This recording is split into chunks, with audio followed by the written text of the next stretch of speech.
Hello everyone, welcome to our class today.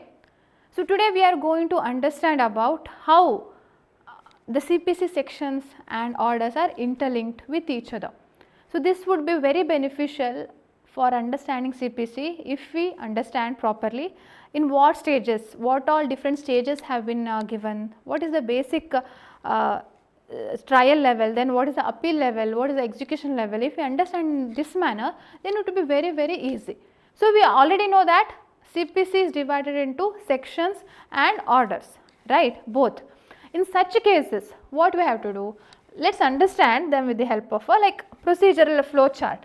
Okay. So basically, if a person has to file a suit, if he wants to file a suit, then what will he do? He will go to the court and he will file a plaint. So by filing plaint, suit begins. Suit begins with the presentation of the plaint. This we know. So this is a suit. So soon after that, what will happen? The court will send summons to the defendant. So when the summons is sent and it is served upon the defendant will come and appear before the court and he will file a written statement. So when he files a written statement, then after considering the plaint and the written statement, the court will frame issues.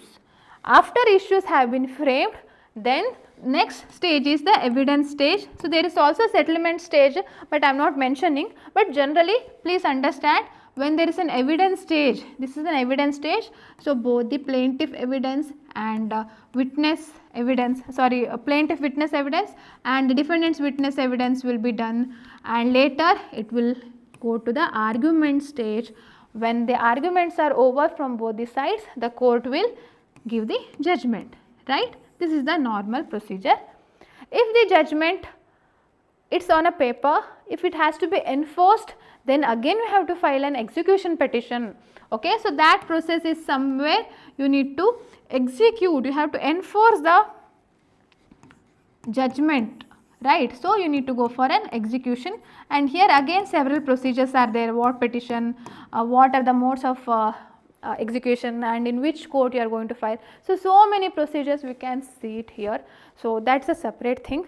But if what will happen in the process, if the judgment is not approved, it is not satisfactory for one of the parties, then what they can do? They can go for an appeal. So upon this is said to be original decree. Upon this original decree, if a person go for an appeal, it is said to be first appeal. Then here also the court will give the judgment, which is said to be appellate decree. This is said to be appellate decree, and even if this is non-satisfactory to that particular party, he can go for a second appeal. Okay. So this is the first appeal. The next level is the second appeal. Or he can go to the Supreme Court in not all circumstances, in very special circumstances, he can go for an appeal to Supreme Court also. Meanwhile, there are several simultaneous provisions like appointment of the commissions, or it could be regarding interlocutory applications like temporary injunction, appointment of receiver, arrest and attachment, or different procedures like discovery and inspection of the documents, interrogatories, filing affidavits. So many processes will be parallel to this general suit. So this is normally how a suit proceeds, but there are various special procedures also, as in the case of summary procedures, or it could be in the case of government, or in the case of suit by indigent persons. So in many such cases we find such things. So when that is the case, if we understand what sections, how the sections, we have section 1 to 158, how they have been classified, what is the classification, how the orders have been classified, and how sections are interlinked to the orders, then it will be very easy to understand CPC. Yes. So let us understand.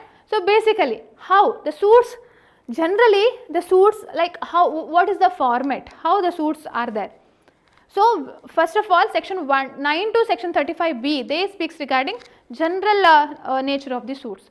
It speaks regarding when suit may be filed, means suits of civil nature, can it be filed, or whether foreign judgments can be filed, whether res judicata applies or not, whether suit can be stayed. So it speaks regarding whether the suit can be filed or not, whether it can be proceeded with or not.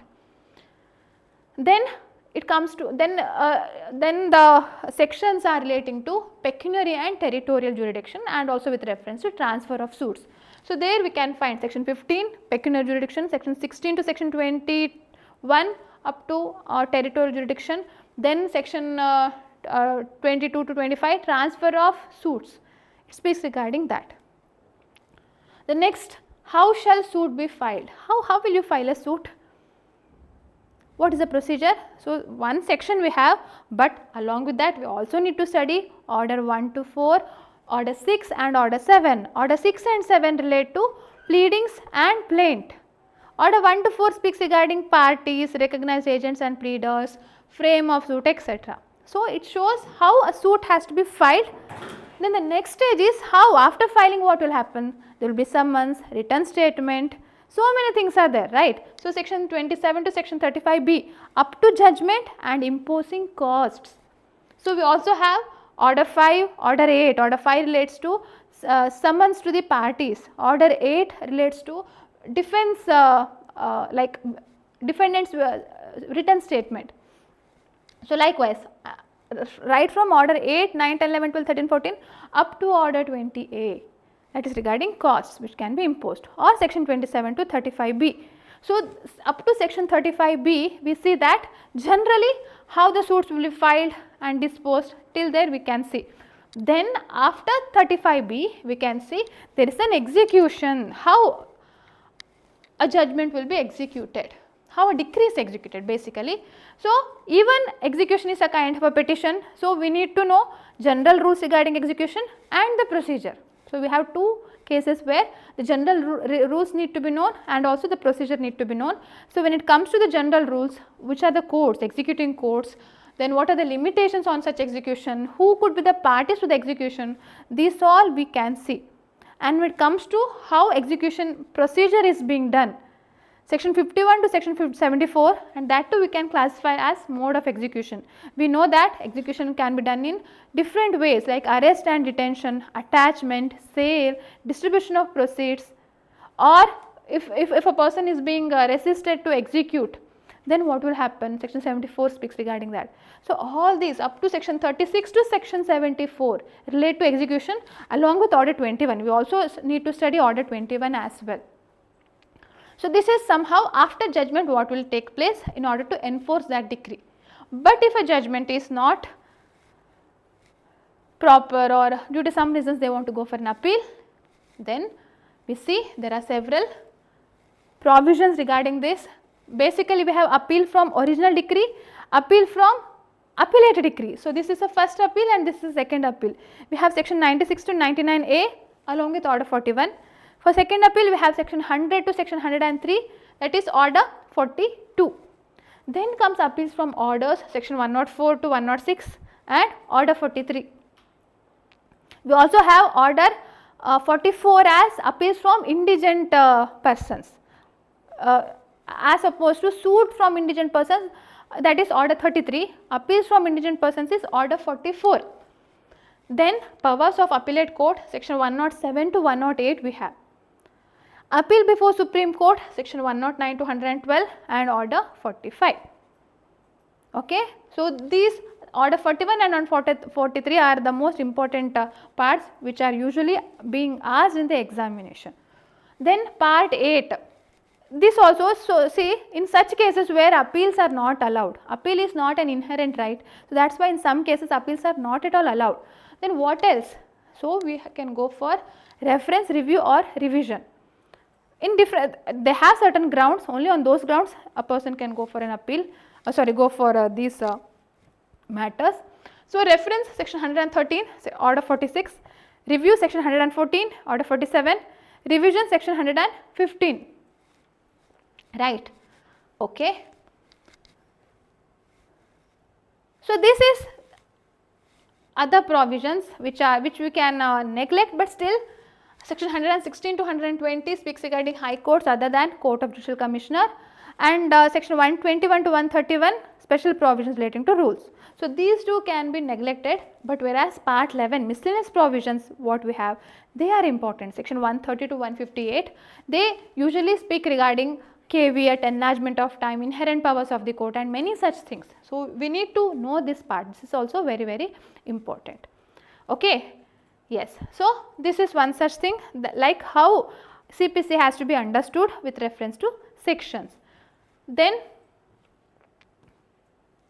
if we have to understand the classification of orders, we have totally 51 orders.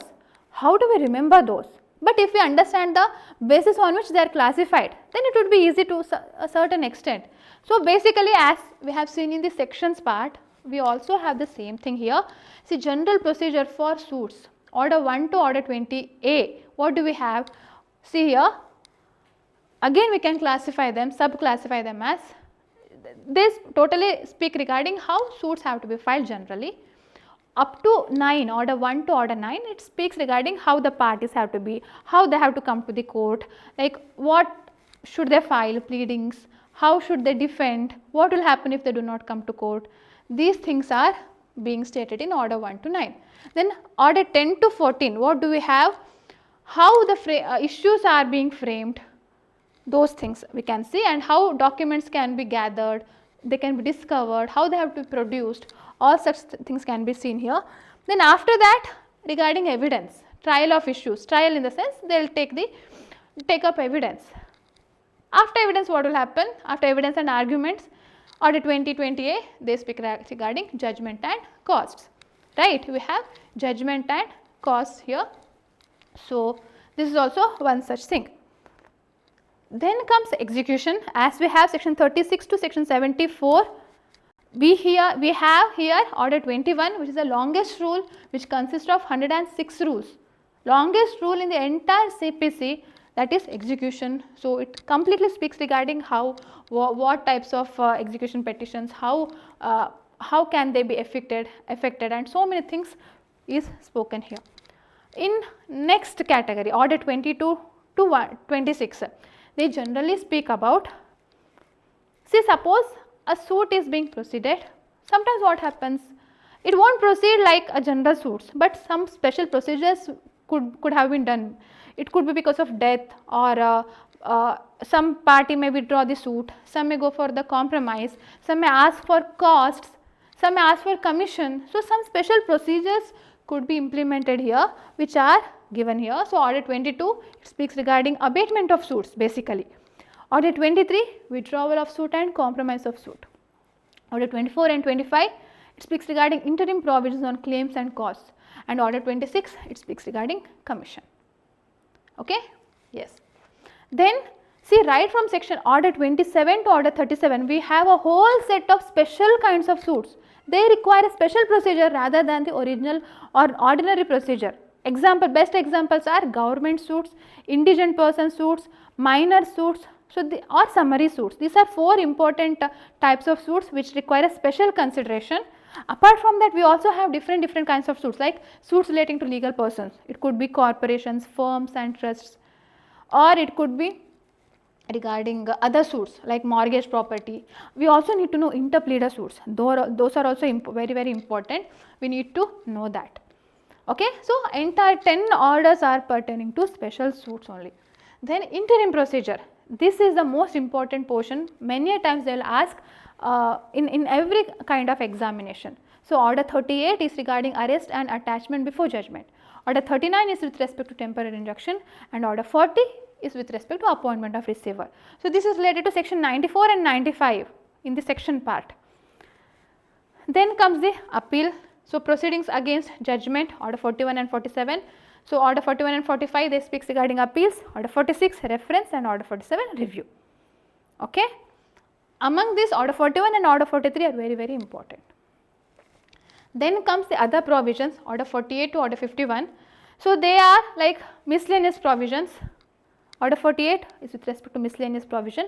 Order 49 to 51, we have with respect special courts like presidency courts, such provincial courts, which need not be studied generally, except it could be in some presidency courts, we may be having those courts, but even they have been modified to a substantial extent. Okay. So, even after this, so we have learnt about how the sections are operating and how the orders are operating. We find so much of similarities in some of these sections and orders, they are interlinked to each other. So, let us understand that also. Yes, see here there is an interlink between the sections and orders, right. So, section 7, 8, they speaks regarding or order 40, order 51, they speak regarding provincial courts or presidency courts. Okay. We can skip this, but it is right from for us section 26 and the order 1 to 7, they are important, which speak regarding how a suit is instituted. So, likewise these are interlinked. Then section 27 to 29 and order 5, it is regarding summons to parties, okay, whereas this is summons to witnesses. Order 5 is summons to parties, order 16 summons to witnesses. Then order 11 and 13 and section 30, what do they say? It speaks regarding discovery and production of the documents. Okay. Then this is important, order 20 and section 33, this is with reference to the judgment. Then section 35, 35A and 35B and order 20A, this is with reference to costs. Then this is the most important part, that is order 21 and section 37 to 74, this is with reference to, we can say execution, very important portion. Then order 26, section 75 to 78, it is with respect to the commissions. We need to understand about the commissions here.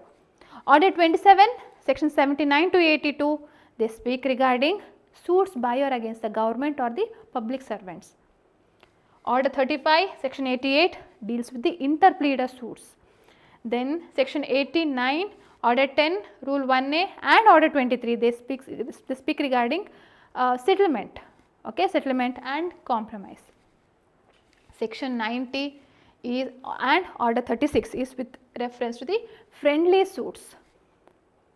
Then section 94, order 38 to 40, they speak regarding supplemental proceedings, which could be arrest and attachment before judgment, temporary injunction and appointment of receiver.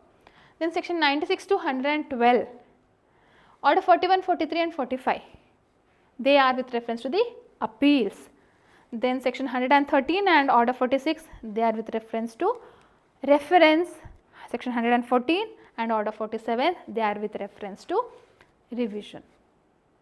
Sorry, review. I am so sorry, review. For revision we do not have order. Okay? Yes, this is how we have to understand the interlinking between the sections and the orders. So, we must be very, very careful and please memorize this. You note it down in your notebook, so that it would be easy revision in the end minute. Okay. So, in the next class let us understand about section wise, let us understand how it is going to, how every section important points in the section, let us understand in that perspective. Okay. So, thank you for watching, see you in my next class, take care and bye bye.